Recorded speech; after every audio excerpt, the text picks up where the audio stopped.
Bonjour à toutes et à tous et bienvenue dans ce premier épisode de la nouvelle saison du Digital Download. Oops.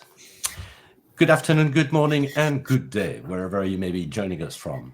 Welcome to another edition of the Digital Download, the longest running weekly business talk show on LinkedIn Live, now globally syndicated on TuneIn Radio through IBGR, the world's #1 business talk, news and strategy radio network.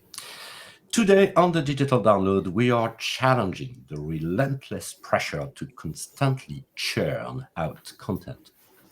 For many business owners, marketing has become a content treadmill that leads to burnout and diminishing returns. We have a special guest, Kate Llewellyn, to help us with the discussion. As a content writer and consultant and the head clubber for the Content Club, Kate's mission is to help business owners plan with purpose and create content with confidence. But before we bring Kate on, let's go around the set and introduce everyone.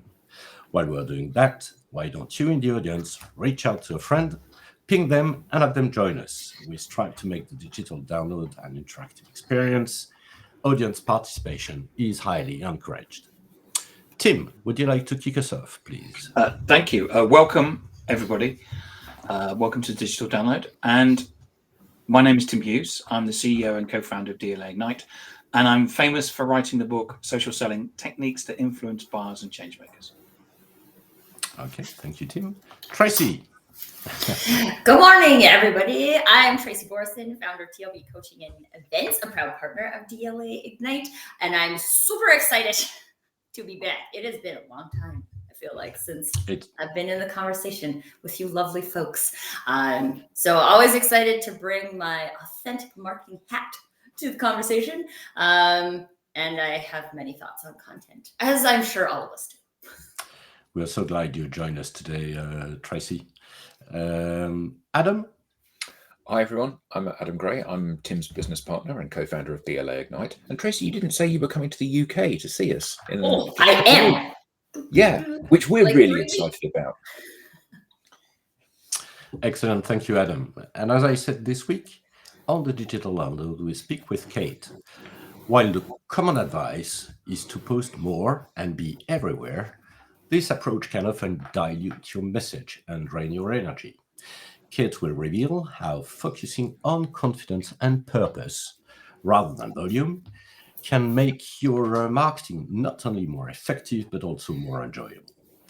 Let's bring on. Whoops, let me do that. Welcome, Kate. Hi, Kate. Hi, everyone. Thank you so much for having me today. Super excited to talk about this topic.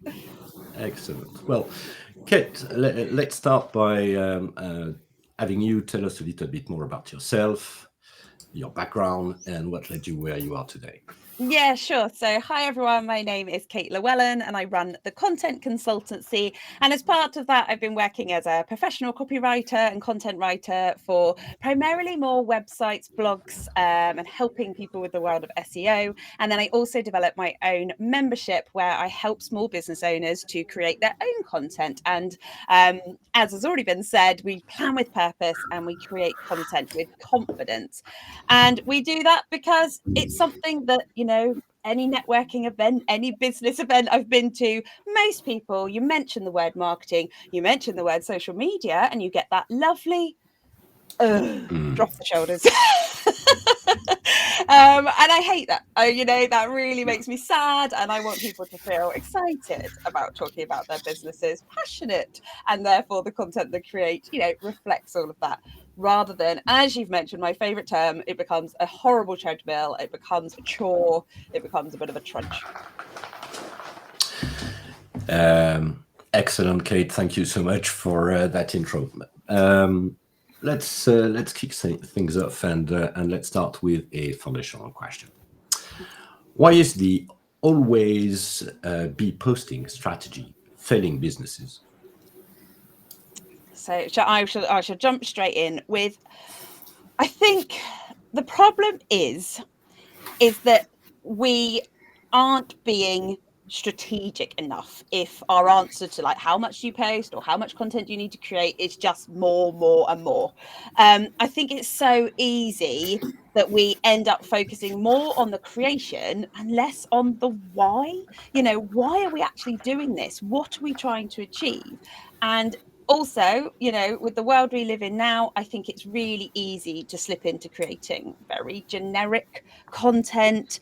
You're bored, therefore your audience is probably bored. And yeah, we just end up adding to the noise. We're not actually adding any value, right? Yeah. I'm going to like you, Kate. Kate and I are going to be best friends later. Can I jump in here and ask a question? Because I think that everyone in the audience will be. I think it's fair to say that if you never publish any content, that's not enough. And if you publish content and it's like staring down the barrel of a machine gun, that's too much. So, we have worked with organizations, even kind of quite well-respected marketers within those organizations, that have been, I guess, somewhat delusional with their view of content. They've said things like, I don't like to publish more than once every couple of months because I want my audience to be kind of waiting for my content and then they'll really engage with it. And we're like, yeah, that's a nice dream. But the fact is that if you don't post for a couple of months, they've forgotten who on earth you are. And equally, and in fairness, it may be because I unfollow these people, or it may be because there are not so many of them. But there used to be people that you would connect with on LinkedIn that almost had like an if that then this kind of thing going on where they would automatically repost stuff from people and businesses, and they'd be posting every 30 minutes.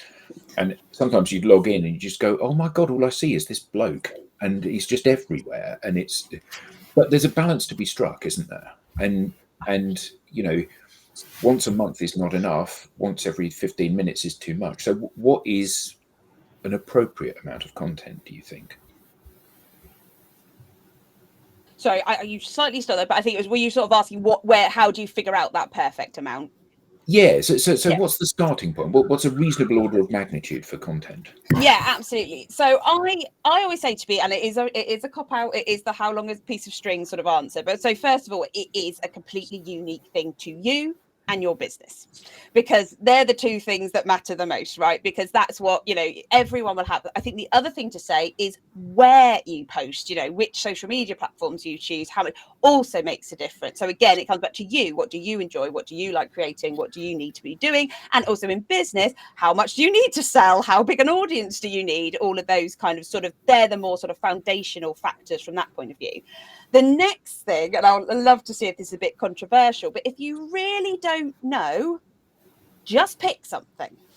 Now, I know that sounds crazy, but I always recommend for my content clubbers, we have what we call our minimum content commitment. And this is the amount of content that you as a business owner, or you as the business, if you are outsourcing, can commit to creating every single, and I break it down by sort of week, month, quarter, and annually.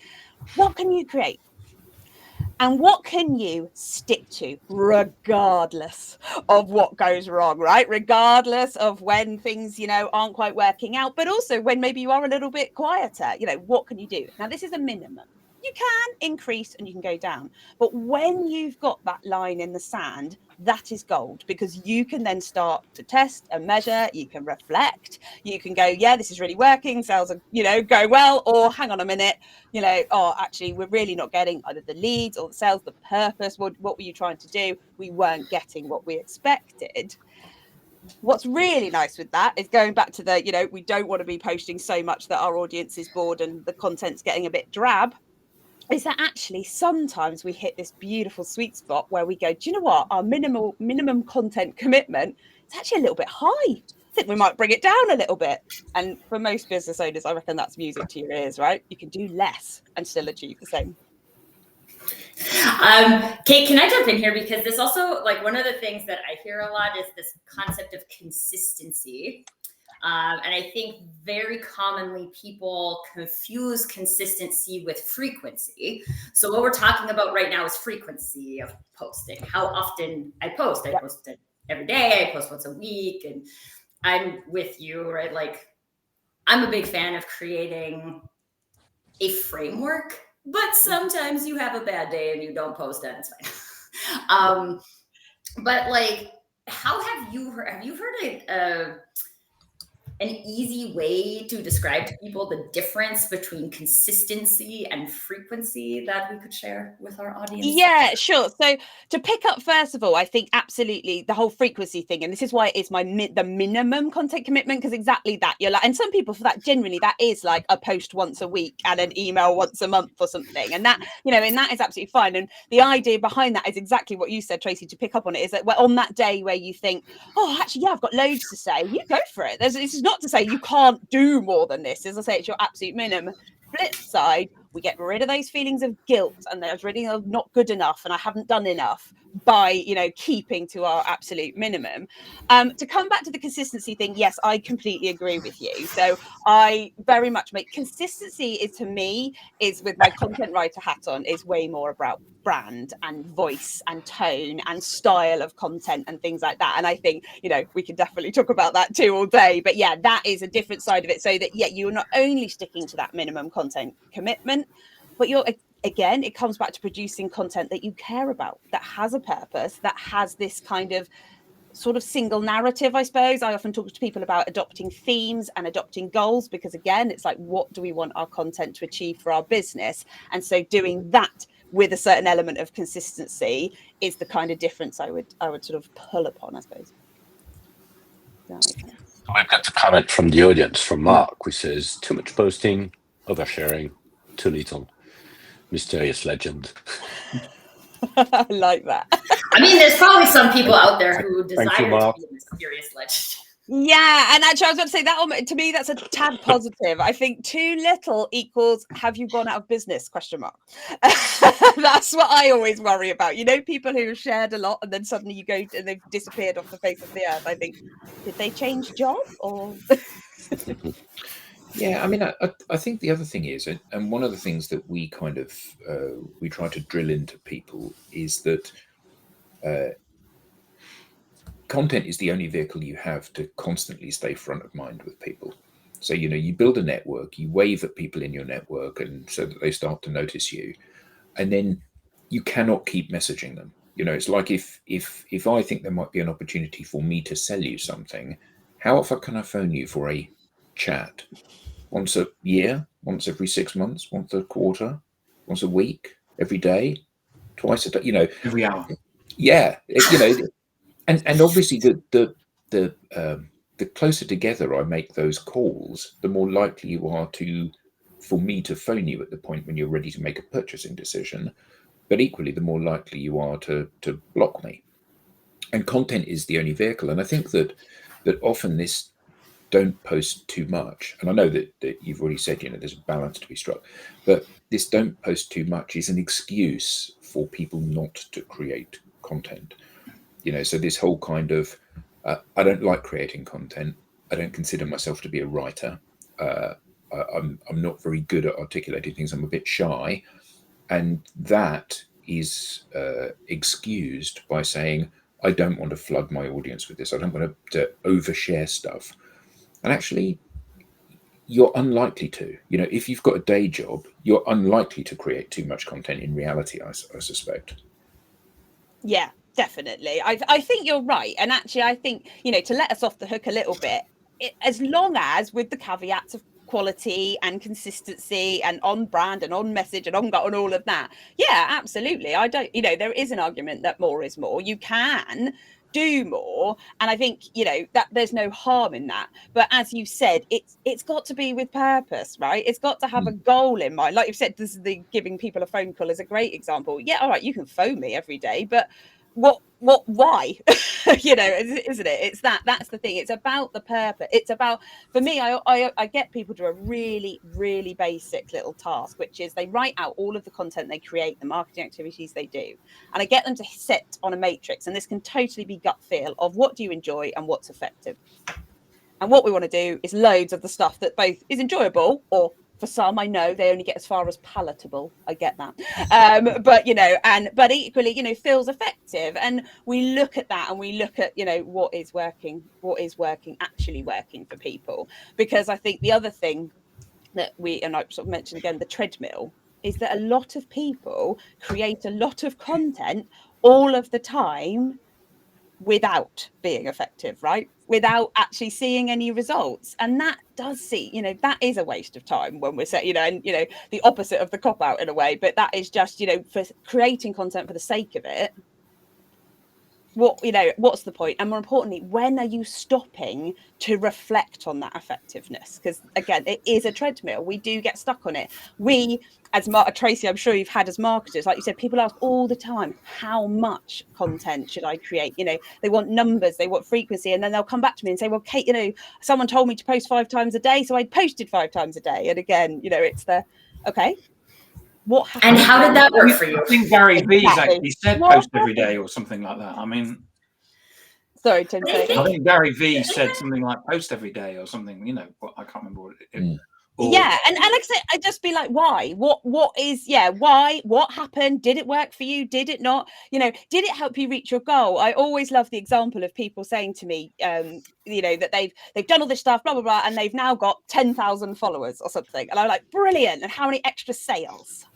And they go 2, and you're like, was that worth it? Was that what you wanted? Whereas flip side, you talk to somebody and they go, well, do you know what? I posted a bit like this, and I went to this networking event, or I made that phone call, like you were saying, and I made 2 sales as well. Well, again, you need to look and think, right, what is right for my business? What are the goals? Is it a visibility exercise? Is it a sales opportunity? What are we trying to achieve? And is the content we're creating helping us to reach that goal? Because one of the things, my background is very much about marketing and sales are intricately linked, right? That's why we're doing it. It's about hopefully, growing our businesses and growing our bottom line. Someone should write a book about that, Tim, shouldn't they? I should. Yeah, so an interesting thing is that I think that there's been a big shift in how audiences consume content. Yeah. And once upon a time, you would publish something and you would say, I did this post, advert, campaign, whatever, and it generated 50 phone calls. And now what happens is you run this campaign, advert, whatever, and it generates no phone calls ever. And I think that people are still in this, certainly with content, they're still in this belief system that if I do 10 pieces of content, that equals 2 phone calls, which equals 1 client. And the reality is that 10 pieces of content will not generate inbound phone calls, but it may well generate interactions, which you can then turn into outbound things. And the challenge here is how much of your time do you spend creating content, and how much of your time do you spend sweeping up the things that fall out of the content that you have created? And doing one without the other is a waste of time. Yeah. 100%. So I talk to people a lot about, we call it the sort of content marketing pathway, and exactly that. It's like moving people along from maybe that like that they gave you, that the first comment they finally made on your post, etc. And actually, even with email content, I often say to people, I love when people come to me and tell me about their open rates and their click rates. And I say, oh, that, Tracy's, I can feel it. But I think, Adam and Tim are the same, and I'm like, oh, that's, great. And who were those people? And they're like, oh, I don't know. And you're like, they're your leads. They are, like we've said before about the waving and giving people, they're the people that are engaging in that way. They're the one that opening. What do they click on? Who are they? And have you, as you've said, now reached out and got in touch? And no, just sent another email. I had this conversation with somebody yesterday who was like, oh, you're a marketer. What's a good email open rate? And I'm like, I can answer your question, but that's not really the right question. Yeah, exactly. And it's that, and I think, you know, that is something that is really underrated with content is, you know, a lot of content can be, it is lead generation, right? You know, there are leads there to be found. Who is liking, who is commenting, who is opening emails, who is clicking, whatever it might be. And sometimes we need to draw that out as well. You know, if you're blogging or something, you know, making sure you're asking questions, getting those comments. So yeah, you know, I absolutely, it's about moving people along the pathway. And with that content marketing pathway, I often talk about creating different types of content for those different elements, you know, so that you can, it's not always just about the kind of visibility education element of a social media post. It might need to be, you know, a direct message or a first follow-up call, a script even. You know, we do need content for all elements of that, you know, effectively our customer journey or our sales journey. I'd like to talk, Kate, about a little bit about the lack of confidence, because you mentioned that in the introduction. How is the lack of confidence, not the lack of ideas, the real barrier to a great content? So this comes from, I've been running my membership, the Content Club, for nearly 4 years. And what I found was that there were some people that would come in and we run these planning sessions and they create beautiful plans and they'd go off and hopefully through my clinics, the accountability sessions, they would create all of that content that they planned. But I had two other groups of people. I had groups of people that would come to the planning sessions, they'd create beautiful plans, and then very, very little, if any, of this content was coming to fruition. So when we checked in, it was like, oh no, I didn't do that and I didn't do this. Or there even were some people who were really genuinely quite afraid of coming to the planning session. The thought of having to commit to putting down, you know, as you've said, actually, about like having ideas.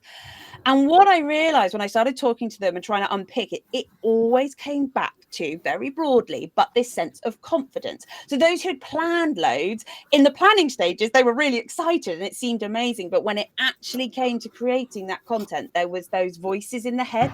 Often, you know, the limiting beliefs, the who am I to say this, you know, oh, I'm no different than anyone else. I've got nothing new to say.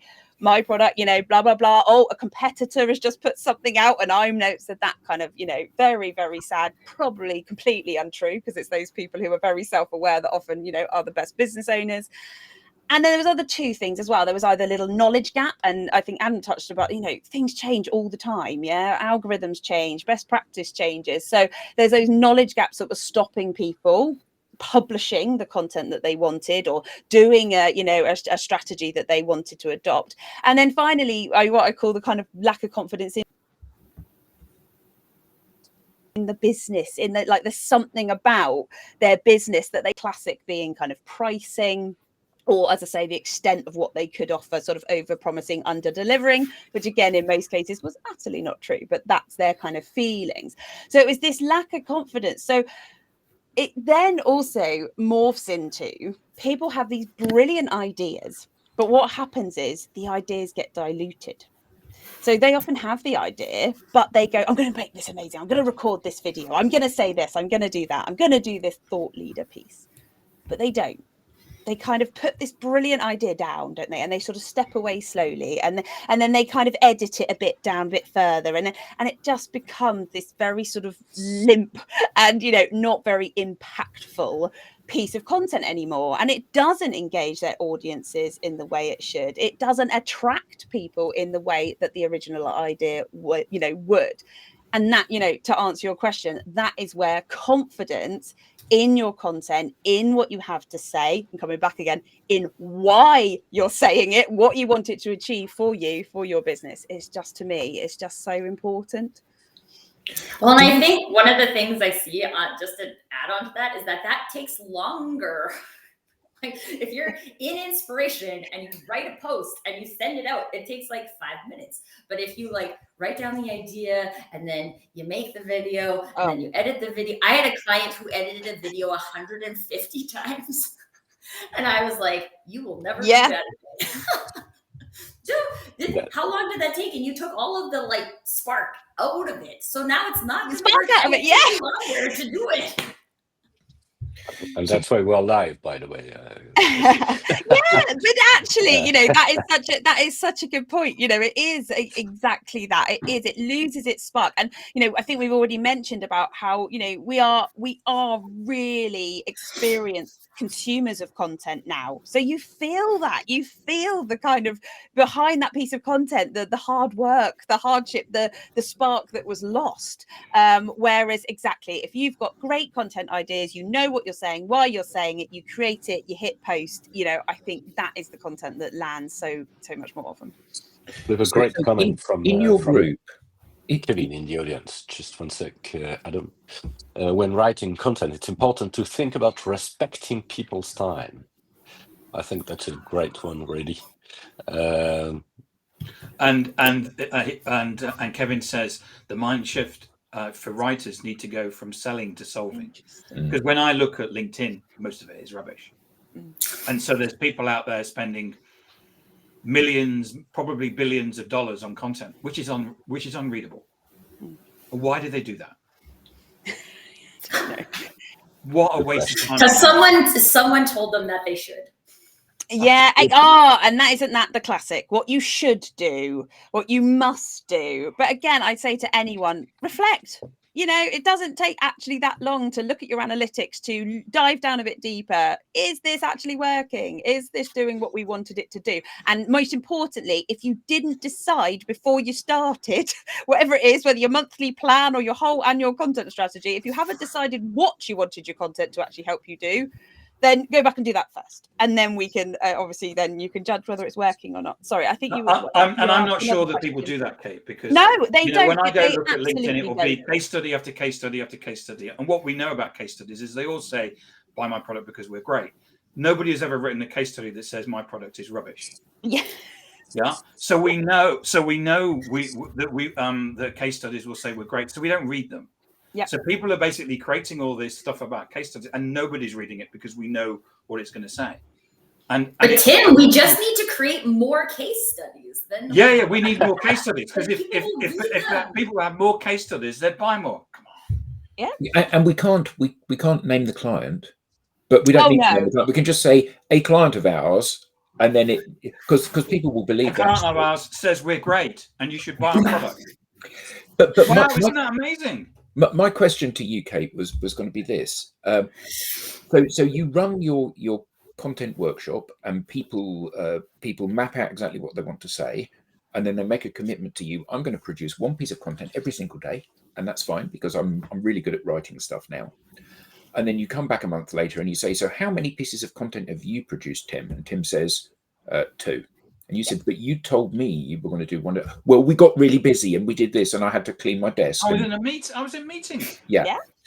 So how do we get people to move from that place of? I think this is a really great idea, because the thing about content is that there's no argument for not producing your content. You say to people, it gives you your own voice to talk to a global audience about what it is that you do and what matters and the value that you add. And it doesn't cost you anything to do it. So except your time. So that's something, and they all go, yeah, absolutely. I'm definitely going to get on this. And then they don't. Mm-hmm. So what, in your experience, is the trigger to get somebody from, I think this is a great idea, Kate, thanks, to, I think this is a great idea, and now I'm actually doing it? Because the analytics and the feedback and the engagement that you get and the sales opportunities that you might, all of that comes after you've done the posting. So when I've done 2 posts this month, not surprisingly, there's not a lot of data to work out what works and what doesn't. Yep. So how do you push people over that precipice? Yeah, absolutely. Great question. So I think the very first thing we do actually in the session itself is we actually look back at the past month or the past quarter. And funnily enough, I had this really revolutionary technique where you tick what you did and you cross what you didn't. And I know, out there, all this world of AI, and Kate came up with this, but genuinely, so the first thing is to actually identify literally what you did do and what you didn't. And there's no guilt. There's no, I don't come around, grade you or anything, but it starts to make people see, because I think, first of all, it's funny you say about they posted twice. It's amazing how people don't actually know. I know that sounds weird, but you sort of say to people, did you do? Oh, yeah, we did the plan. We did, most of it. I missed a couple. And like I say, it's not not until they really stop and reflect. So that's the first thing. And then we do look at what they did produce.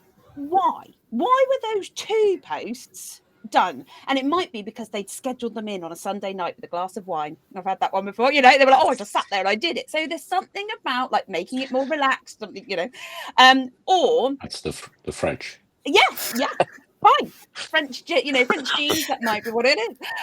Or flip side, looking at all the stuff they didn't do. And as as sort of mentioned, it often, what is it? Well, I set myself that I was going to record a video every Monday, but it turns out they hate video, or they can create a video, but they didn't like it because it wasn't polished and they wanted to edit it. So we really do break down the different types of content that they wanted created and what are the individual barriers. And I know that's then hard to obviously answer, but individually, without speaking to people individually, but it's about that. It's about really taking a moment and go, what was going on there? And as you said, busy is always an answer, too busy. Well, then maybe you overcommitted to too much content.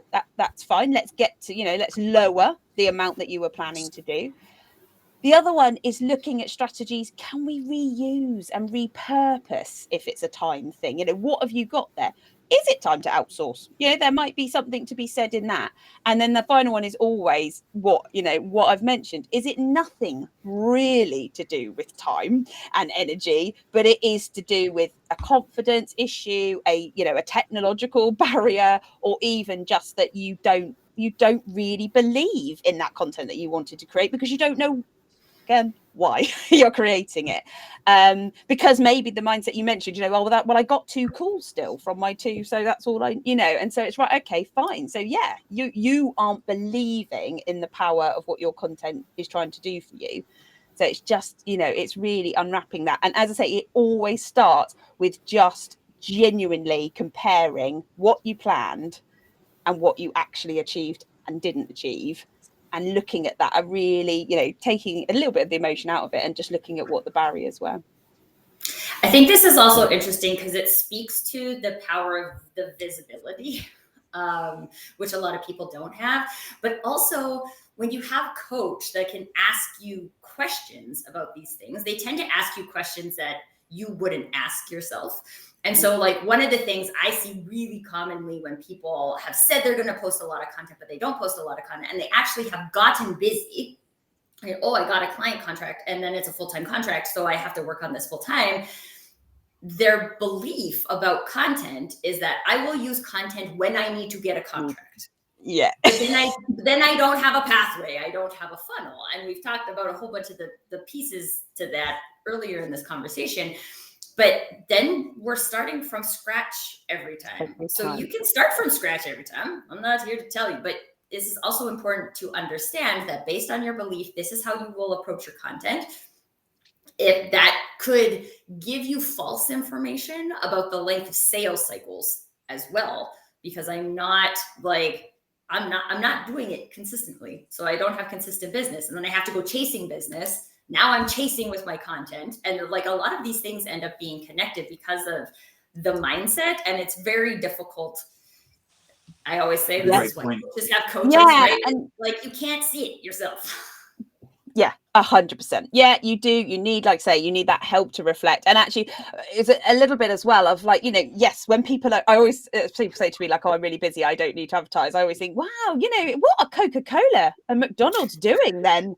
Because, all right, let's not talk about market share, but you know what I mean? Like they sell, if they do, wow, it's all right, we're selling a few, we won't worry about advertising anymore, we don't need to. You don't, do you? We do need to keep going. And actually picking up on the comment that was up on the stream a minute about going from the selling to solving, so then you go, maybe if you are busy and you don't want to sell right now because you've got that huge contract and the thought of being inundated with lots more calls, then go make the purpose of your content exactly to educate, to stay visible, to know that people are there. And, we will still invite those conversations with your right clients at the right time. I really believe that. So, yeah, it's about exactly switching mindset sometimes just to go, okay, yeah, I know what I'm doing with this content. I know why I'm doing it because, yeah, it's not necessarily to get a brand new contract right at this minute, but it's to keep me front of mind. It's to show my expertise. It's to, add something valuable for my audience. So Peter T. Britton has made a great comment. Exactly. I think the most underused content form is commenting on another post, not just I agree, but additional detail or a supporting contrary position. Then start a discussion with those who like or comment on your comment. I adore that. So one of the things I say to people who hate, who come to me and just, I hate creating content, I don't want to do it, is I say, fine, to start with, don't worry. Let's get you enjoying the platforms that you're on. And, something like LinkedIn, curate your newsfeed so that it becomes really educational, really interesting. And that might take some work. As you said earlier, like stuff on, you don't have to settle for that. Unfollow people. You don't even have to disconnect with them. Unfollow them and create a newsfeed that's really interesting. Because the more you do that, the more likely, exactly, that you are to comment. You've got something interesting to say because they're interesting to you. As sorry, was it Mark? No, you can then end up discussing and finding new connections because those other people that are commenting are probably of interest. And interestingly, when you take a little bit more time to engage on your chosen platforms, I think the content ideas start to flow more naturally. And it might just start that all you start with is a little repost of something that you thought was really interesting with a caption that says, I thought this was interesting and this is why. And then it develops into your own content. And I think we can, learn a lot by absorbing, reading, taking the time to read other bits of content that do interest us. I think you make a really great point, Kate, about curating your network. One of the things I talk about a lot is like the inputs. A piece of content is output, but what are the inputs that help us create meaningful output? And if we're on any platform and we're just like, oh, I hate being here. Yeah. You're probably not going to be creating from your ideal energy. And then I also say there's so much nonsense on LinkedIn is just an echo chamber, blah, blah, blah. And you're like, there's 1 billion people on LinkedIn. How many of them are you connected to? 500? Okay, you might be connected to the wrong 500 people, but there's probably lots of really interesting, curious, thoughtful people out there. Go pick the weeds in your network, man. Like you said, unfollow them, find the people. If you have good friends, who do they follow, right? Who inspires you? People are, the people I talk to are constantly talking about, they read this book and blah, blah, blah. Who else has read that book, right? This is not, it's not that complicated. It just takes intention. Right? Yeah. And a lot of people look at their garden and they're like, I don't want to deal with those weeds. And you're like, okay, but then you're probably not going to have a lot of flowers either. So as long as you understand that, then we're all good. Yeah. No, and actually, I bring it in from a kind of mental health perspective as well. If you're opening up your app and you're seeing and it makes you feel no, don't do that to yourself. This is your social media is a tool, right? So we have a certain element of control. I really believe that. I mean, the sad truth is, and I say this after careful who's watching, but I don't think any board member of Meta or LinkedIn sit around and sort of say, how can we help small business owners to make money? Unfortunately, they think, how can we make money? What's good in it for us? So, keep that kind of mindset that it is a tool. So use it your way. So curate it, like I said, to be something that's interesting, where you want to hang out. Exactly what you said, Tracy. If you're having fun, if you're enjoying yourself, then you're more likely to be even commenting, but also creating content in a way. And I think the worst time wasting thing to do with content is to dump and run.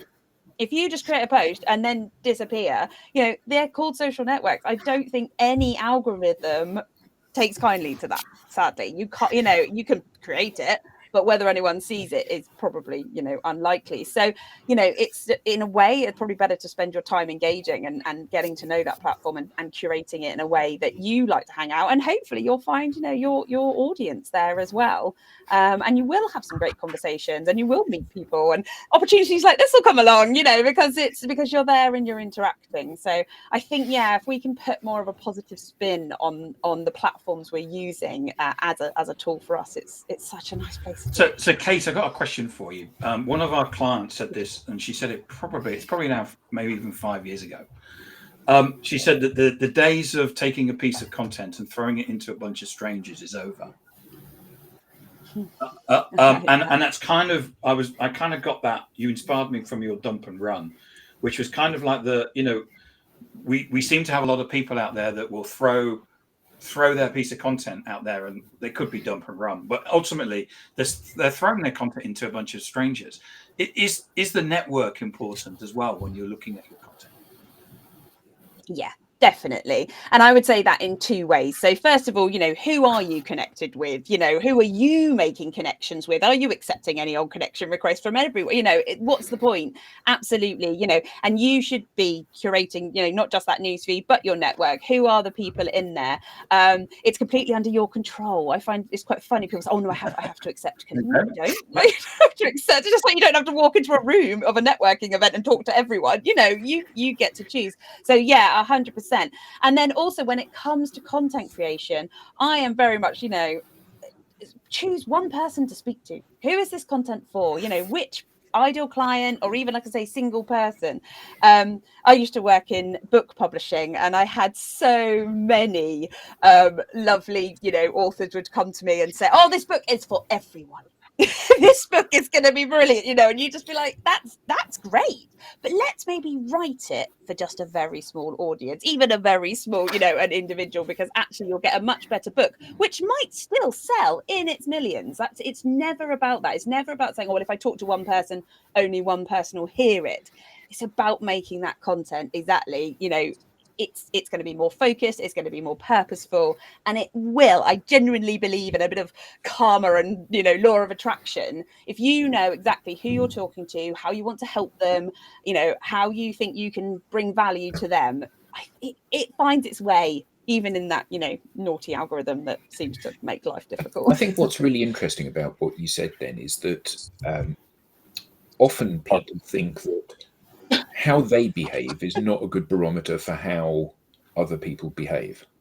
So it's like you go onto Facebook and you are presented with Facebook ads, and the ads are either incredibly generic, in which case they're wallpaper, or they're incredibly hyper targeted. Are you a bald old man that wears glasses? It's like it's talking to me, so I have to click on the ad to see what it is that they're trying to position to me. And I think that most people behave that way, don't they? If you see something which looks like it's speaking directly to you, there's a certain affinity there already, and you're much more likely to action that. And yet, so many people are incapable of projecting that outward. That's how I behave. And it shows, there are many different facets to this, but I know how I behave, but I'm the only one that behaves this way. Everyone else, they're just perfectly happy to see this. And they will be really excited about this blue button I've just installed on my product or whatever, even though they're clearly not going to be. So how do you go about breaking that down? How do you go about explaining to people that their behavior and how they interact with things is often a really good image of how their clients are going to react, or prospects? That's a tough question, actually. I mean, I think the first one is again, it's terrible, isn't it? But it is holding up a mirror and kind of going, well, I don't know. I'll go up to that succinctly. Kate, while you think, I might jump in on this. Go for it. I'm trying to think of a way of saying, go on, go. Well, first of all, people are only at the place where they are, right? Often trying to convince somebody of something in this scenario, whether that is in a conversation or in marketing, very ineffective, right? If you're out there being like, I'm the only person that behaves this is your internal thought process. I'm the only person who behaves this way and no one else behaves this way, because there's experts. I used air quotes for those people who are just listening on the radio and can't see my air quotes, that are telling me I need to do it this way. This is the way to get the business, right? And we're so programmed into someone else having the answer. And I almost think it takes enough exposure to that for you to start to believe, okay, well, this person said that, and that person said that, and that person said that, and they've all made $1 million, and I'm trying to make $1 million, but none of that worked for me. So maybe, just maybe, there's something I know that they don't know that's going to help me create the program that works for me.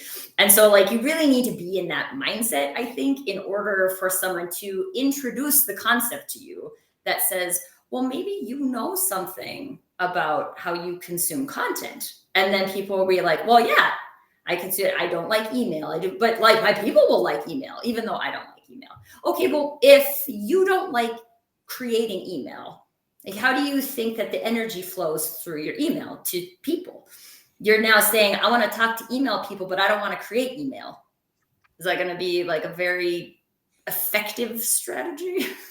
Or if you happen to love video, there's people out there who love video. My favorite LinkedIn post ever, I don't know who in my network did it, a poll about what is the way you like to consume content. So it was video, audio, and written, and it was 33% for all of them. It was equal distribution.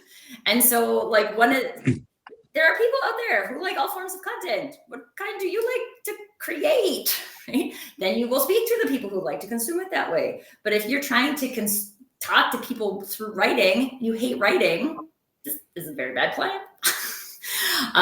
So I think it's about, one, being in the right mindset to have that conversation, but two, helping people through that. Well, why do you like that video? Do you think that person looks like they like making video? Do you think you look like that when you make video? Oh, no? Okay. Again, the reflection. Okay, that's what you said, right? But yeah, and actually I was going to pick up on this, which I was trying to sort of say, but I think not enough people do ask their audiences. It's funny what you say about the 33% thing, but also I don't, it is that classic quote, like, how did you find me? That kind, I get so many people that say, oh, I post on social media and I'm like, but someone rang me because a friend referred them. That's what worked. But actually, when I get them to ask, they go, oh no, actually, it did turn out that they did follow me. They did read my post. They did. So actually that person, did consume content in a way that they didn't realize. They thought it was just a referral and a phone call. Does that? So also I think you're absolutely right. It's like reflecting not just on what you enjoy but also what your audience, actually talking to them and asking them. And many of us don't have thousands and thousands of customers necessarily, so that we can, and even if we do, why not talk to a few of them and find out like what they do like and what really, because that gives you, it's like great feedback, right? It makes you feel good if they go, okay, I watched a video and the way you're always flapping your hands around and you talk really quickly, and it just made me think, wow, she must love creating video. I'd love to love creating video. I'm going to talk to her. So yeah, it's like, yeah, you don't know until you find out, and you ask. And going back to that good old matrix of the enjoy versus effectiveness, just like you said, Tracy, just because email's really effective for you, but if you hate it, that will run out. Like that will, when it will get through. So, but it might be that you still do email, but you figure out a way that you do it your way and it feels good for you, and then in turn it feels good. So, but let's pick up some of these comments, and there's a question for you at the end, Tracy. Kevin, just ask your question. Well, I happen to know Kevin, and I know it's not really. I know Kevin. He's on my podcast next week. James Knuckle basically has said, "Great conversation." And I'm reading these out because of the fact that we do this. This gets transformed to radio, so the people in radio can't see when the comments are up. Mark Harrison said, I dumped a like on your LinkedIn post. Please consider it my way of networking silently. Mark is our resident comedian. And he's also come up with this, which is another post, which is, I once created a post aimed at a bald guy with glasses. This is going back to what Adam said earlier on. He probably won't read it, but at least he looked distinguished ignoring it. And to Kevin Perlmutter, Tracy, you are saying we need to take a lot of advice in, then use our own brains to decide what's best for us versus just following the others. Huh? Shocker. Weird. That's weird. Yes. That sounds like hard work. So I'm just going to repeat that. So we take a lot of advice in, then use our brains to decide what's best for us. Wow. Thinking for ourselves. Well, I even I want to just pull out what Kate said, because Kate's example, I think maybe there's something really important here. Okay, maybe you get lots of referrals, But what if the people who are your referral partners refer you because of your content? Right? This is the pathway, right? Those people might learn about you because of your content and then be like, oh, I remember Tracy saying something about that. You're asking a question about that. Maybe I should connect the dots. This is a beautiful role for content, right? Especially if you're in the zone of feeling like really confident and it's easy for you to create it, right? It doesn't have to be the person who buys, who is the person who resonates the most with your content. This is a puzzle. The content is a piece of it. And so it's not a piece that makes the whole picture on its own. When we look at all these dots and how they end up connected, how they connect for me is different than how they connect for Kate, even if we have the same dots. And so those pathways are like so critical to look at and say, like, maybe that's not just happenstance. Maybe that's because I'm investing in these relationships this way. We have a client that the director of strategy posted on LinkedIn the fact that they were moving office and what the office looked like, right? And someone replied to that and said, wow, I call him Adam. Adam, I haven't seen you for ages. Wow, that's amazing. I didn't know that you did that. We've got a framework agreement. Would you like to bid? The framework agreement was worth £500 million. Now, did that person get the 500 million framework contract because he knew the person, or did they get the 500 million framework contract because they posted about the office? Both. Right, that was going to be as a all the parts. Yeah, no, absolutely. I always give a lovely, a very similar sort of example, but I say to people, you put out the picture of an onion that when cut in half looked a bit like a cat face, in it, and you'll get, I don't know, 30, 40, maybe more likes and comments, and your mum thinks it's funny, and, and you get all these people, and that, great. And then you also put out a post that literally says, I am, running a workshop on this date, sign up here. And you get 3 people that, one sends you a message asking you, when is it and how much is it and can I come along? One person books straight away and the other person says, I can't make that date, but, this sounds really interesting. And I always say, pose the question. It's the same, so that, like, which bit of content was better? But the truth is, exactly, we need a little bit of both. We need to trick the algorithm into reminding us that we're there and getting those few bit more of engagement and hoping that, you get a bit more visibility. But equally, once in a while, we need to actually make some sales, get those calls, get that next step along the pathway to people getting in touch. So, yeah. And I think the ultimate, like, coming back to what your example, Tim, is if he didn't do the post, none of it would have happened. Sure. There's like a catalyst, and then there's relationship building, right? Like, if you have a process to build relationships, then a catalyst can convert somebody very quickly. If you don't have that, then someone will be like, who are these guys? What do they do? But he'd been through we take him through a process of explaining that you need to have a network. So he'd gone through this process of connecting to his friends. So he wasn't connected to that person beforehand. Mm-hmm. It's that thing, which it's so if a tree falls in the forest and no one's there to hear it, does it make a sound? So in other words, let me just summarize a little bit. So we need to plan with purpose our content. We need to enjoy writing it.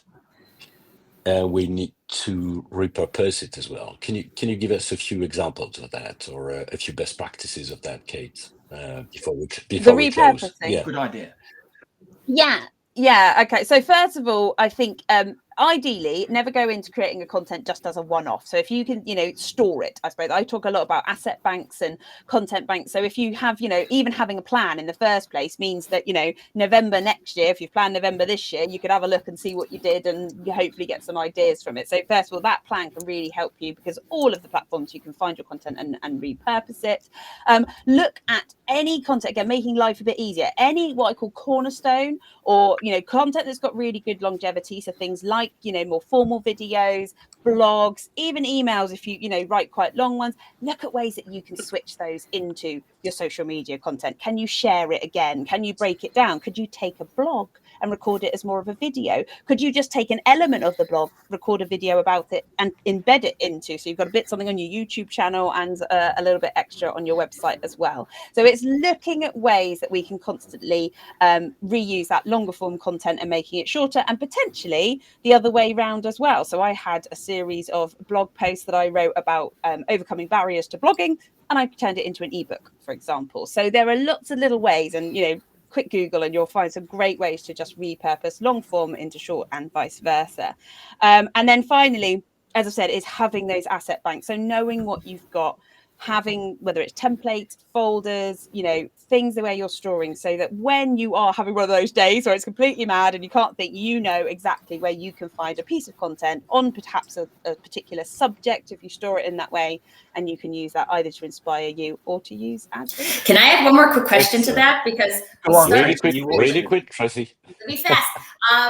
Is there an ideal length of time between a repurpose? Like, there was a guy I followed on LinkedIn who repurposed things every 3 months like clockwork, and then pretty soon I was like, okay, this is the repurpose schedule, so I don't have to follow this guy anymore. I've consumed all his content. So any quick tips on frequency of that?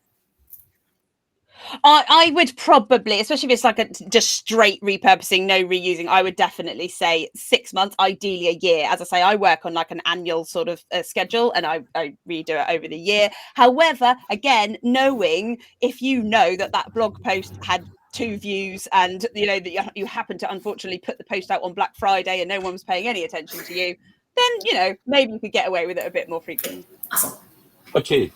Thank you, Kate. This has been really great. Where can we learn more? Where can we find you? Well, definitely my main platform, my hero platform, the place I love to hang out is on LinkedIn. So do follow me, Kate Llewellyn. And then also my website address is www.thecontentconsultancy.com. You'll find all about the Content Club and my services there too. Excellent. Thank you so much, Kate. We now have, and you should know that, we now have a newsletter. Don't miss an episode. Get the show highlights, beyond the show insights, and upcoming episodes.